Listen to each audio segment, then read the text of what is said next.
as per my new rule, I'm not doing any welding at night time.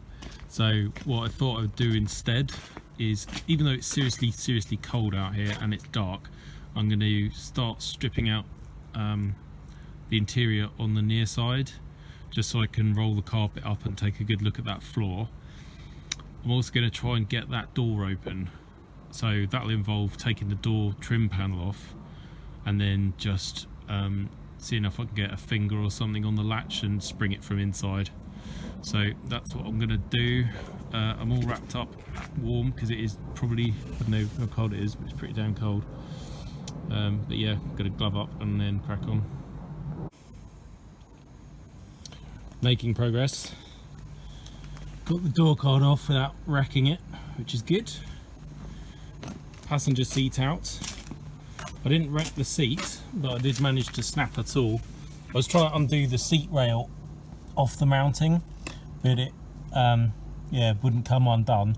I actually managed to snap a Torx bit off in it, so I've had to unbolt the actual seat mount from the inside of the car, and I'll have to drill that bolt out later. So this is what we're left with.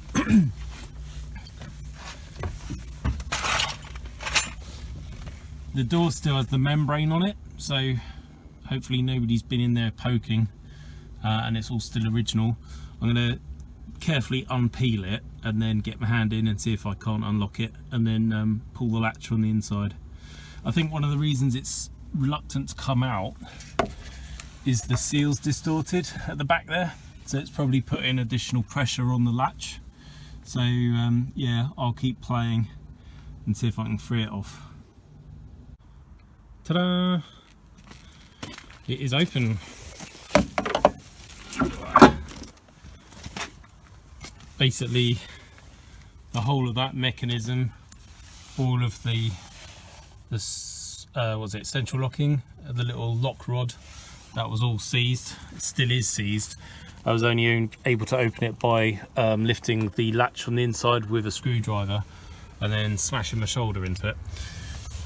It's really annoying what's happened to this door. Basically, I got this car off eBay and I knew it was a rotten turd and it didn't really bother me, but the one redeeming feature was that this door at least didn't look rusty, and it isn't. I've just checked the inside of the seam along the bottom, but the guy I got it off, between me like agreeing to buy it, or you know, at least going to look at the first photos, managed to put a massive crease through it. So what was actually a nice door is now at least going to need reskinning. I think the frame's actually bent as well, so really that whole door's junk. So yeah, annoying. Now that door's open, I can get good access, and I'm going to lift up the carpet and see if I can get a full appraisal of the horrors that are waiting beneath. Continuing my investigatory pokage, found something, and no, it's not the money, it's additional sound deadening materials. All the SD1s I've had before have got that kind of matting immediately on top of the floor pan, and then just the plastic backed carpet, like moulded carpet.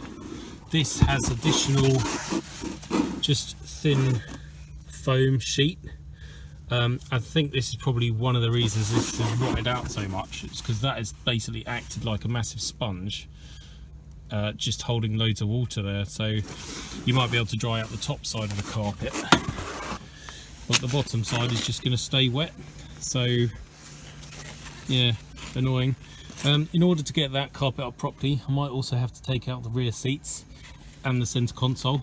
I don't want to take it right the way out of the car, because I think on these, I can't remember, but you might have to take the dash out and the heater matrix, and I can't really be bothered to do that, particularly if the other side's okay. So I'm just going to try and wedge the carpet across that side somehow so that I can have a good look at this area. Well, that's all the sound deadening stuff out. That panel on the right is the one that you don't usually get, well, that I haven't seen before anyway, but most of my cars have been late series 2 cars, so this one being slightly earlier might be different, I don't know.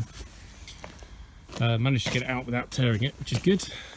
What's not so good is in here. Start from the front. We have a nice big hole on the left there.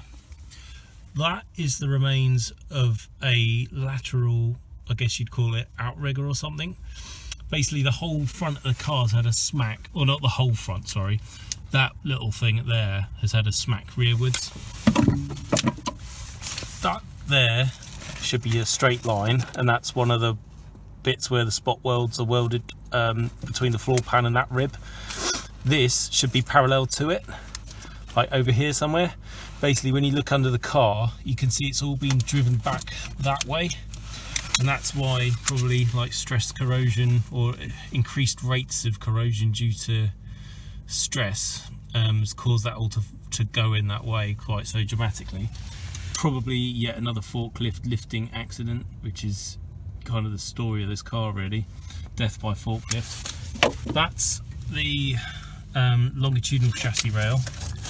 It's mucky, but when you actually, I can't really show you this because actually I might be able to. When you rub your fingers around it inside there's actually blue paint and the remains of wax oil. So I think that once I get the floor off, it will just be surface rust, or that's what I'm hoping, because even right back here, that's one of the inspection holes like that. I've just poked away at it. It feels good in there, even on the sides. So I'm hoping, because it's thicker gauge steel, I can chop the floor off the top of it and then plug weld back onto it. This is the middle sort of horizontal rib under the seats. Again, that area is actually quite good. There's not any rust there. When you feel underneath, there's a tiny bit of crustiness, but no big holes. So rather than doing the full length of the floor, I might end up doing it as one patch in the front footwell, one massive patch in the rear footwell to get rid of all of this. Again, all of that corner has basically been pushed up. You can see it in the distortion over here, so that's probably why that's all rotted on this side of the car, and yet the other side is absolutely perfect. So it's a mix of good and bad news. Probably bigger patches than I anticipated, but I always thought I'd be doing at least some work in these areas. The sill, I think, to repair all that's definitely going to have to come off, purely to build a return for the new floor to butt up to, because the inner sill, the lower edge, has gone in a number of places as well. One good thing about having this whole area saturated in water, and the fact that it's cold, is that this bituminous sound deadening material, or when you're doing it two-handed, actually comes off quite easily. Quite often when it's warm, it's really well adhered, and it sticks like a bitch, and you have to get like a wire wheel on it, but because it's cold, it's just brittle and fracturing. That's a good one.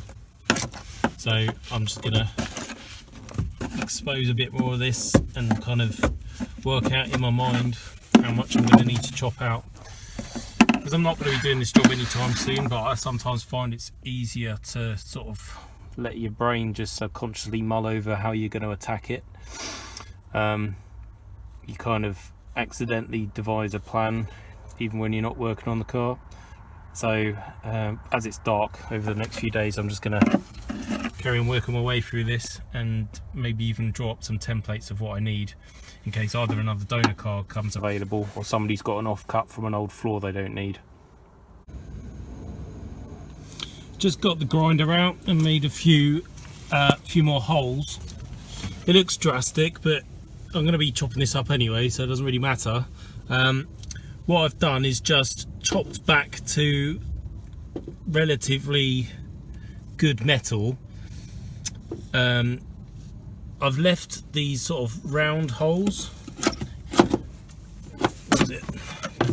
That area. They're the old inspection holes from when it was built in the factory, I think, to get the spot welding tools through.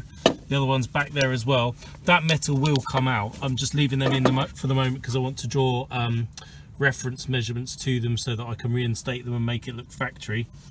That back area has definitely been smashed upwards. I'm going to have to bash it back down before I weld anything back in there. Fuel tank will also have to come out. The middle of the floor is good. apart from that one little bit there which will need dressing, chasing out and then patching. Full front section and actually in border, that chassis rail will need to be done.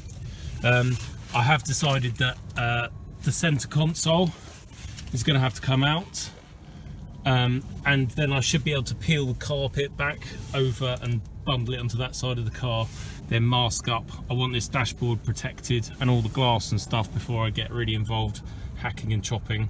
So yeah, I'll probably take driver's seat out, centre console, rear seats, mask up all the windows, mask the dash, and then get chopping. But that's not for tonight. It's I've been on this for a couple of hours now. There isn't really a lot more I can do other than go away and think about it and maybe sweep up some of the droppings that I've collected under the car, because there's quite a mountain now. So gonna call it a night, and then I'm not sure if I'm here tomorrow, but we'll see.